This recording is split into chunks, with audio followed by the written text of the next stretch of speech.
Hi everybody, welcome to Ask the Baritone Baker. I'm John McKee and I'm here to answer all of your burning questions about baking.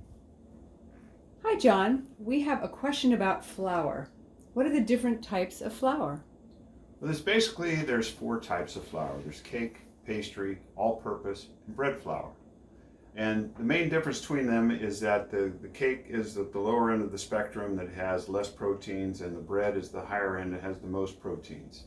So cake, being the lowest amount of proteins, is mainly used for cakes and soft tender products where the structure comes from the eggs and not so much from the proteins in the flour. Pastry flour has a little bit more proteins in it, mainly used for cookies, pie crust, and tart doughs that need more structure. They can be used to make cakes, but you'd want to reduce the mixing time a little bit. And all-purpose flour, which is a little more higher protein than pastry flour, it can be interchanged with pastry flour pretty easily, and it's used for muffins and quick breads that need structure from the flour. It is not a good flour for bread because it still doesn't have enough proteins to give it the structure. Now, bread flour has the most protein, and that ranges anywhere from 10.5 to 13% proteins.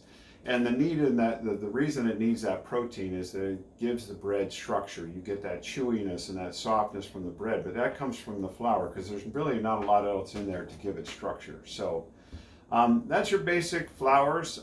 There's a lot of other ones, whole wheat, rye, and all those things, but the four basic ones, again, are cake, pastry, all-purpose, and bread flour. So thanks for tuning in to this episode of Ask the Baritone Baker. If you'd like to have your questions answered, please submit them via email to info@baritonebaker.com. And I look forward to seeing you again soon, and let's go bake some fun. Let's bake some fun.